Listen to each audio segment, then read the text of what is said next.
महकमा civil supplies के अहदेदारों ने राजेंद्र नगर पुलिस हदूद में पुलिस के ताउन से पीडीएस चावल की गैर कानूनी मुंतकली को नाकाम बनाते हुए एक डीसीएम वैन को जब्त कर लिया। इसके साथ ही इसके ड्राइवर को भी गिरफ्तार कर लिया गया, जबकि एक और शख्स मफरूर बताया जाता है। ड्राइवर से पूछे जाने पर इसने बताया कि ये गाड़ी मेदक के लिए ले जा रहा है।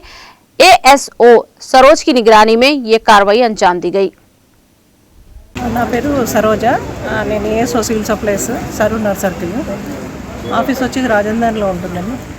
సో నేను మామూలు ఇన్స్పెక్షన్ కానీ రొటీన్ వెళ్తూ ఉంటుంటే మా కార్ ముందు ఒక లారీ వెళ్ళడం గమనించాము.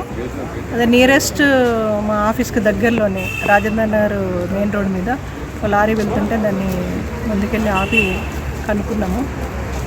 పర్సూ చేస్తే ఏంటంటే దాంట్లో పీడిఎస్ రైస్ ఉన్నాయి. ఇది ఎక్కడికి వెళ్తుంది అంటే మెదక్కి వెళ్తుంది అనేసి డ్రైవర్ చెప్పాడు. దాంతోపాటు ఒక అతను అందులో ఉన్న అతను పారిపోయాడు అనమాట. సో ఏంటంటే అతన్ని పట్టుకోవడానికి మేము ప్రయత్నించినాం కానీ ఆయన దొరకలేదు. డ్రైవర్ ఒక్కడు దొరికాడు. కాకపోతే వీళ్ళు మెదక్ డిస్టిక్ తీసుకెళ్తున్నాం అని చెప్పాడు. మళ్ళీ డ్రైవర్ని గట్టిగా అడిగితే చంద్రాయన్ గుట్టలో వాళ్ళు కార్డ్ హోల్డర్స్ దగ్గర నుంచి తీసుకొని 10 రూపీస్కి అలా తీసుకొని 14 రూపీస్కి సేల్ చేస్తున్నట్టు, అది కర్ణాటకకు పంపుతున్నట్టు చెప్పారండి.